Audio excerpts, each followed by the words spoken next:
¿Cómo están, estimados amigos? Bienvenidos a una nueva edición de su programa Razones de Estado a través de todas las estaciones de Madera FM, La Fuerza del Norte. Hoy es jueves 24 de julio del año 2025 y vamos a revisar de inmediato el comentario que entrega el doctor en comunicaciones y cientista político, don Percival Madero.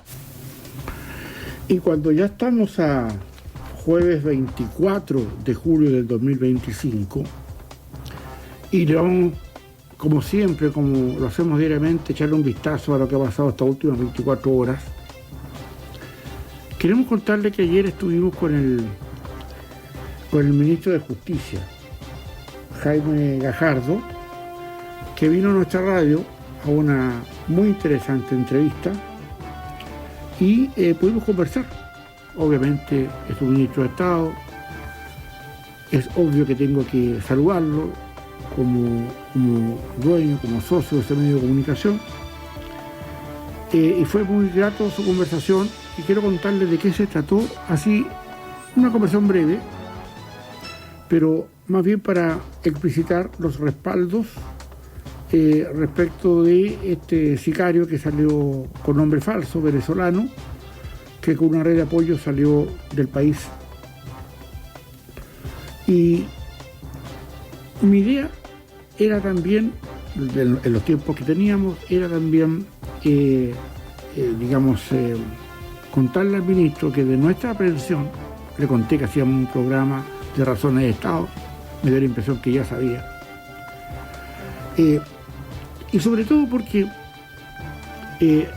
como lo hemos mencionado acá en Razones de Estado, al ministro yo creo que le sorprendió esta mirada que tenemos acá respecto a que los venezolanos, los migrantes venezolanos, las fracciones del Tren del Agua tienen contactos desde hace mucho tiempo acá en Chile.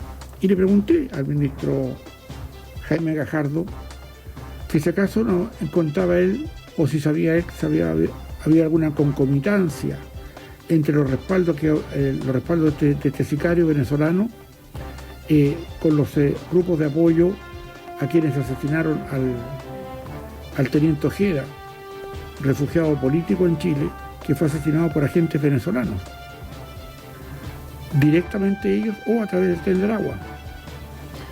El ministro se sorprendió ante esa mirada y solo atinó a decirme que eso se estaba investigando. Obviamente, distinguidos auditores, es grato conversar con los ministros. En general, los que vienen a la radio vienen seguidos, vienen muchos candidatos, etc. Y me tomo esa licencia de preguntar cuestiones que no se preguntan muchas veces en los medios de comunicación. Pero obviamente, esto que no se hace esta correlación de datos entre el sicario, que salió con mucho apoyo desde Chile, que no tiene o no sabíamos realmente cuáles eran sus apellidos verdaderos. Lo que pasa con esta acción de agentes venezolanos que asesinan a un teniente de ese país, de esa nacionalidad, en nuestras propias narices, y lo que está pasando en la macrozona sur, por ejemplo, que todavía hoy día gran pelea en el Congreso, porque están pidiendo de nuevo que se reafirme el estado de excepción constitucional. Ahí también operan las manos de la inteligencia venezolana. Bueno, estos son temas que van planteándose, que dejamos en la conversación pendiente ahí con el ministro, pero por lo menos pudimos decírselo respecto a que también entienda que en el norte hacemos análisis de cierta calidad, para usted con mucho cariño y también con mucha responsabilidad para ustedes, distinguidos auditores y televidentes. Pero en otros ambientes quedó flotando esto de lo que había pasado en Frutillar. Este primer debate importante que se realizó con los candidatos presidenciales, con los que primero están en la lista, digamos. O sea, nos invitaron a todos, se sintieron bastante, molestos, tanto Parisi como Kaiser, por no haber sido invitados, porque tienen menos votos o menos adhesión por las encuestas, los trataron. Pero ¿Saben? A mí me da la impresión que esto ya va a empezar a tomar un color, porque hay que entender en los contextos donde se realiza este debate. Ya esto se resuelve en un día, en una parte que se llama el Teatro del Lago, donde Salmón Summit se llamó una empresa de salmón que invitaron a esto y que fue obviamente transmitido a todo el país. Y con mucha preocupación y mucho seguimiento a esto. ¿Qué ha pasado en ese debate y qué muestra este debate y qué lecciones se pueden sacar? Entendiendo que estamos frente a una situación muy especial, es una empresa a la que está llamando un grupo de empresas dedicadas al salmón que están muy preocupadas por la situación económica en nuestro país. El recibimiento fue la típica estafuna de algunos pobrecistas, ¿ya? Que se ensañan con los candidatos que saben que son de su corriente, pues les respeto en ese sentido. Pero acá había algo que claramente hacía que este primer debate asumiera desafíos importantes, sobre todo por las denuncias que hizo la propia Evelyn Matei respecto de una publicidad, yo diría, vulgar y tal vez impropia de algunos sectores del Partido Republicano que la querían hacer aparecer como con Alzheimer, ¿eh? Como pensando lento, dejándola como lesa, ¿eh? con ediciones hechas para que pareciera así. Y era importante saber qué es lo que pasaba eso. Y sobre todo también, perdón, porque Yanel Jara estaba dentro de un contexto que no le es cómodo. Estaba frente a empresarios. Y sabemos cómo los esfínteres ya se resbalan, se aprietan cuando el Partido Comunista o esos sectores marxistas están frente a personas que producen desarrollo, que producen bienestar, que producen impuestos. Pero ¿qué es lo valioso de este primer debate? Que acá se enfrentaban dos de derecha con una de izquierda, y sobre todo porque yo lo vi en diferido, no lo vi en directo, pero me da la impresión que Matei asumió un desafío importante por cuanto acá quiso aparecer, y a mi juicio con cierto éxito, como no en la pelea de los bordes, o no en la pelea de los extremos. Y yo creo que eso va a ir marcando la pauta de saber si finalmente lo que se expresó hace pocos años atrás, cuando fueron rechazadas las constituciones de la extrema izquierda y de la extrema derecha, si acaso Matei va a poder representar ese centro o esa búsqueda de acuerdo. En todo caso, la propia Yanel Jara se encargó de decirle a Kast que obviamente con ellos no habría avanzado nada de lo que pasó con las 40 horas o los sueldos mínimos y esas cosas con que Jara y Marcel, el ministro de Hacienda, concordaron algunas situaciones con con la centroderecha, particularmente de Chile Vamos, la UDI, Renovación Nacional y Evópolis. Esto es importante porque en la pelea que existe hoy día por el segundo y tercer lugar, donde también ya tiene una ventaja considerable respecto de Matei, estas cosas no están siempre dichas. Porque cuestiones como las que hoy día pasaron respecto a tratar de presentar a Matei como una persona torpe o lenta, fue incluso calificado por ella como una campaña asquerosa contra ella, así lo dijo la propia Matei, supone también ciertas condiciones donde el efecto mujer puede tener, implicancias de verdad. Se ha hecho mucho por tenerle un respeto, a mi juicio, interesante respecto a lo que se plantea con la forma como se expresan particularmente en las mujeres y sobre todo en las campañas presidenciales. Obviamente no se trata de no decir lo que se piensa, se trata de decirlo de una manera correcta y que no hiera y que no humille a la otra persona. El debate fue un debate interesante, ¿ya? porque cada uno pudo dar a conocer sus puntos de vista, pero seguimos insistiendo respecto del lugar y del entorno donde se realizaba ese debate. Si hubo un ganador, yo creo que, a mi juicio, son los primeros aprontes que están haciendo los candidatos. ¿Ya? Yo creo que en los próximos se va a notar más la división entre las derechas, porque probablemente van a invitar a todos los candidatos, y claramente siempre Jara va a estar yo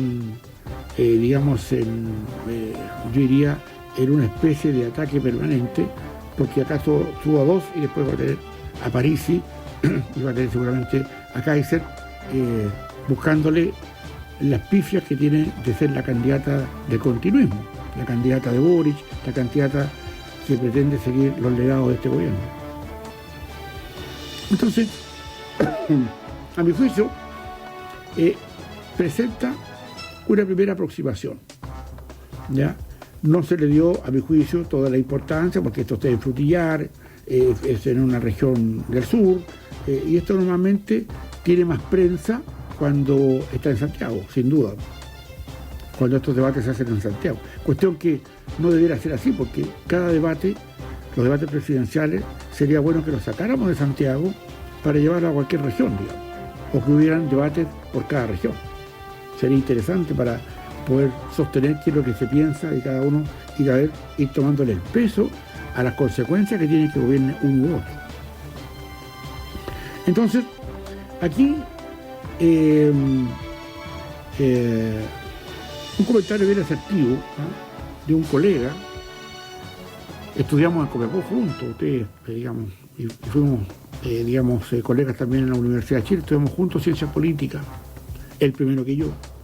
Se llama Guillermo Horstman, gran amigo de la casa, gran amigo de muchas décadas conmigo. Y la verdad es que conversábamos respecto a esto y hacíamos alusión a que me preguntaba qué me había parecido esto. Y yo le decía que hay aquí una situación que a mí me parece que va a ir escarbándose en la medida que el tiempo se acerque. Y cuando digo esto, ¿qué quiero expresar? Es que las distancias y las miradas ideológicas entre los que puntean hoy día son tan notorias que lo más probable es que siempre esto tenga que ver con arañazos potentes, y sobre todo para descalificarse mutuamente. ¿Cómo en esta trifulca los que están en el centro, los que representan el centro, la centro derecha, van a poder establecer mejores criterios? Sobre todo porque hay cuestiones que tienen que pasar todavía. Este sábado hay un encuentro de la democracia cristiana para definir finalmente si van a apoyar a Jara o no. Hay muchos que ya están descolgados, otros que le andan moviendo la colita al Partido Comunista, particularmente a la candidata Jara, para que los metan en la lista como el diputado de la democracia cristiana Aedo, que sin ningún rubor, así como humillándose, está pidiendo que por favor lo mantengan en la lista. Parece que a Aedo le falta mucho conocer de las estrategias y las acciones del Partido Comunista. Me atrevería a decir que no lo van a llevar, o si lo llevan le van a colocar un candidato que con seguridad le va a ganar. El Partido Comunista no va a regalar, a mi juicio, salvo que quiera tener un acuerdo con la democracia cristiana, pero hoy día no se ve. La democracia cristiana está diezmada. Con la serie se casaron con un proyecto político, particularmente en el segundo mandato de Evelyn Matei, perdón, el segundo mandato de Michelle Bachelet,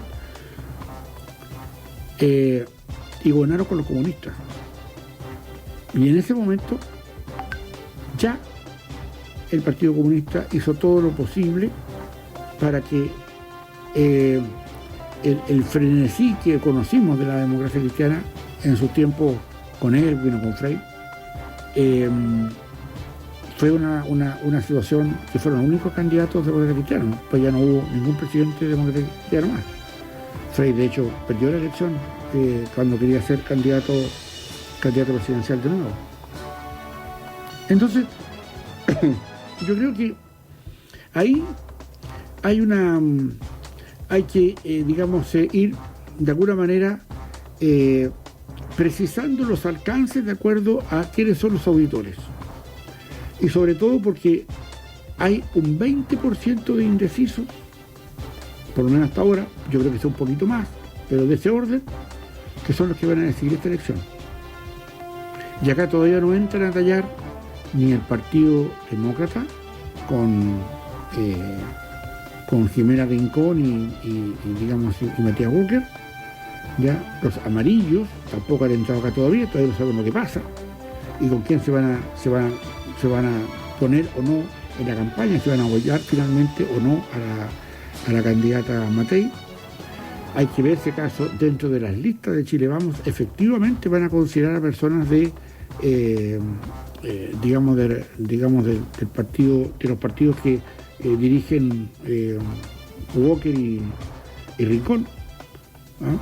Y otros más que están ahí esperando que les den cupo para saber cuál va a ser esa reacción finalmente. Pero falta mucha agua que pase bajo el puente. Esto que falta de la democracia cristiana y sobre todo lo que falta de la propia opinión del expresidente Frey. No se olvide que el presidente Frey marcó una clara aceptación respecto del rechazo que debe tener de la constitución de Boris, ¿ya? De Atria, de Loncón y de todo ese lote. El presidente Frey levantó la mano y dijo que ahí no había que votar por ese sector y miren lo que ocurrió. Él sigue teniendo un poder político, pero él no quiere ser candidato presidencial porque hoy día las condiciones no están para él. En consecuencia, esto que ha pasado en Frutillar con este primer debate nos señala una manera de ver las cosas, ¿ya? Una manera inicial. No deben sacarse conclusiones porque falta mucho tránsito respecto para eso. Por mientras hoy día el cortadero de cabeza y los cuchillos cortan cabeza, para tener listas únicas en la izquierda y en la derecha, como se ha mencionado muchas veces, aparentemente a lo que más van a llegar son acuerdos se van a omitir en algunos lugares para que no los doblen y así puedan tener con esta decisión de omitirse en lugares para que el otro tenga la posibilidad de poder, yo diría, representar tanto al Partido Republicano por una parte o por otro caso a Renovación por otra. En las cuatro regiones donde hay que omitirse, hay 4 senadores de derecha que hoy día ya están en ejercicio. La negociación va a ser muy importante y muy difícil en ese sector. Así es que yo creo que, aquí va a haber que asumir cuestiones que están pasando. El Partido Socialista, a través de su presidenta, Guido Bodanovich, está apretando muy fuerte a la democracia cristiana para que acojan el respaldo a Jara. Pero Bodanovich tiene un problema con todas las personas que del mismo izquierdismo, del mismo socialismo democrático, que están siguiendo la huella de la Anderreche, que ya le dijeron que no van a votar por Jara. Y eso es muy importante a la hora de lo que se está haciendo ahí, porque hoy día, si usted se fija, no han encontrado a ningún economista, a ninguno del socialismo democrático que se la quiera jugar por Jara. Y eso, obviamente, hay que tomarlo como un dato muy importante. Y eso porque, en definitiva, no hay una idea de mientras más se demore Jara en tener sus equipos, particularmente los del área económica, va a ir generando mucha desconfianza, porque todos sabemos, en general, los que estudian esto, lo que quiere el Partido Comunista respecto de buscar por todos los medios el empobrecimiento, ¿ya? De generar más condiciones de permisología para que no hayan proyectos. Esto, a ellos muchas veces les gustaría que no les dijéramos esto a los comunistas respecto a la permisología, pero es parte de la realidad, ¿ya? O sea, los amigos, ¿ya? Del Estado, los que ven en el Estado cuestiones que son cómo digamos, asumir condiciones de obtener ojalá mejores sueldos, ¿ya? Y eterno, donde se trabaja poco, ya donde no hay muchas cosas que cumplir, porque a lo mismo se hace la pega o no la hace. Y cosas que resaltan, por ejemplo, un paréntesis, miraba yo hoy día la asignación de recursos que habían en el Ministerio de Seguridad. Ya hay como 15 funcionarios que ganan más que el propio ministro. Y sueldazos, pues. Sueldazos de sobre 10 millones, 9 millones, 8 millones. Subsecretarías, cuestiones así como bien. O sea, uno se pregunta, ¿en qué parte esta gente va a ganar lo mismo en una empresa privada? ¿Y cuál es la calidad del trabajo para ganar esa cantidad de recursos? Y eso, obviamente, cierro paréntesis, es un problema. Ahora bien, la democracia cristiana y el mismo Eduardo Frei, ¿qué camino van a seguir respecto a esto? ¿Va a estar en la papeleta, por ejemplo, Meo, Marco Enrique Omiani? ¿Va a estar? Va a estar Artés probablemente de nuevo, porque va a haber una lista, lo más probable, una o dos listas adicionales, que no la pueden controlar. Y en la derecha ya sabemos cómo está el cuento. Ya está totalmente desquiciado, porque a la luz de lo que hoy día pasa, es un tema que produce mucho escozor. A tal punto, y probablemente con esto tenemos que ir terminando, que las propias izquierdas, a propósito de lo que pasa en la macrozona sur, donde se estaba pidiendo continuar con el estado de excepción constitucional, hubo una pelea muy potente entre socialistas democráticos, particularmente entre Álvaro Elizalde, ministro del gobierno, ministro del Interior, y Fidel Espinosa, senador del partido, ambos socialistas. Y cuando estaban pidiéndole esto, Elizalde empezó a dar una nómina de gente que se habían bajado una cantidad de atentados y cosas que estaban pasando en la Araucanía. Y Fidel Espinosa, socialista, senador importante, lo para en seco, ¿ya? Y le dice, oiga, algo así, oiga, ministro, no acepto que se venga a burlar usted acá de todos nosotros diciéndole que está mejor. ¿De dónde saca que estamos mejor en materia de seguridad? Imagínense. Entonces, aquí hay un tema, ¿ya?, que hay que ver con mucho cuidado y con mucha paciencia. Porque cuando uno ve la integridad de las izquierdas, ¿ya?, respecto del apoyo a Jara, de la izquierda del socialismo democrático, yo veo que cada vez se desinfla más esa opción. Y si finalmente no consiguen a nadie, a un Marcel, por ejemplo, para que apoye a Jara, lo veo muy difícil, a menos que Marcel quiera repetirse el plato, pero yo no creo que se vaya a repetir el plato quien es la pareja todavía de Carolina Toá, el ministro Marcel. En consecuencia,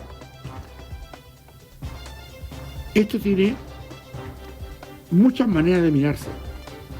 Por eso que en la medida que nos acerquemos van a ir cuajando algunas cosas, van a ir quedando, vamos a ver qué pasó con la democracia cristiana, si la democracia cristiana, que el pueblo demócrata cristiano es inmenso, ha bajado su votación, pero sigue siendo importante que la democracia cristiana, o sea, si no apoya a Jara, no tiene nada que hacer Jara, independiente del peso que tenga la democracia cristiana, porque todavía tiene senadores, tiene diputados, y hoy día se están peleando para saber si acaso le mueven la colita a Jara para saber si le dan posibilidad de repetirse el cupo, pero no hay más cupo.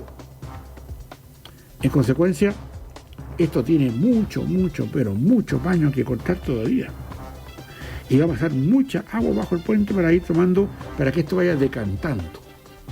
Y obviamente aquí estamos atentos, distinguidos auditores y televidentes, para ir captando cada cosa. Ahora, hay muchas más cosas de las que yo le digo aquí en este corto espacio de las mañanas de Razones de Estado, pero estoy citando las más importantes.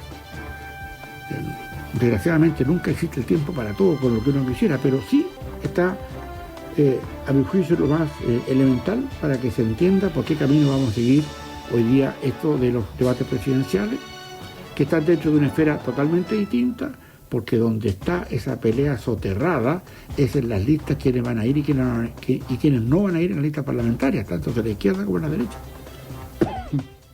Un tema que sin duda vamos a seguir preocupándonos para ver cómo va avanzando esto de los candidatos, qué van expresando y sobre todo con una Jara o con un partido comunista que ya se preocupó, porque se fijaron, ya las encuestas se chantaron respecto del respaldo a Jara. Ya se acabó el veranito de San Juan, duró 3 semanas, ¿ya? Y tiene un 27%, y el gobierno tiene un 30%. Va a subir algunos porcentajes más. ¿Hasta dónde va a llegar? ¿Ya? Yo creo que esto ya cuando cuaje, cuando las cosas se decanten, probablemente podría pasar incluso el 30, el 32, el 35. Algunos apuestan que podría ser un poquito más, un 38. Con eso no ganan en ninguna parte. Si el punto acá no son las elecciones presidenciales, el punto son las candidaturas parlamentarias, para saber si se van a quedar con las izquierdas, con la posibilidad de contener las cuestiones que trae hoy día, o los que traería hoy día, cualquiera de los dos candidatos que ganen, tanto Kast como Matei. Ese es el punto. Y sobre todo porque van a ir saliendo otras variables y otras derivadas que vamos a ir analizando con ustedes acá en Razones de Estado, a objeto de ir entendiendo cómo se mueve la aguja política, qué está diciendo la próxima jugada dentro de este ajedrez político, y sobre todo porque hay muchas cosas que vienen, ¿ya? Y que por supuesto no nos podemos adelantar al futuro, pero claramente esto falta mucho tiempo para determinar eficientemente cuántas van a ser las diferencias entre uno y otro. Pero basta que, si usted sube la votación que tienen los candidatos de izquierda y que suben lo que tiene la voto de derecha en suma, o sea, no hay por dónde. Lo que pasa que las derechas, como siempre, algo obesas, mórbidas, con déficit atencional, no entienden que el problema de nuestro país no requiere gustos personales como se lo están dando. Aquí la derecha podría arrasar si van con una lista única, pero eso aparentemente, para beneficio de la izquierda, claramente constituye una ventaja que de la izquierda va a sacar si finalmente las derechas van en listas separadas. Distinguidos auditores y televidentes, de esta manera entonces estamos terminando nuestra conversación, nuestro análisis de hoy día, y nos encontramos mañana en otro Razones de Estado. Por la atención dispensada, muchísimas gracias.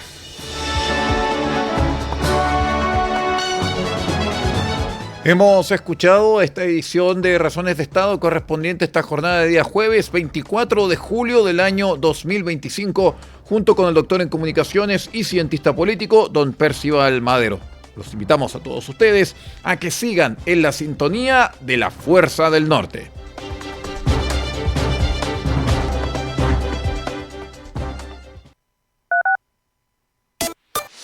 La Fuerza del Norte, en Taltal y Paposo 97.5, Madero FM.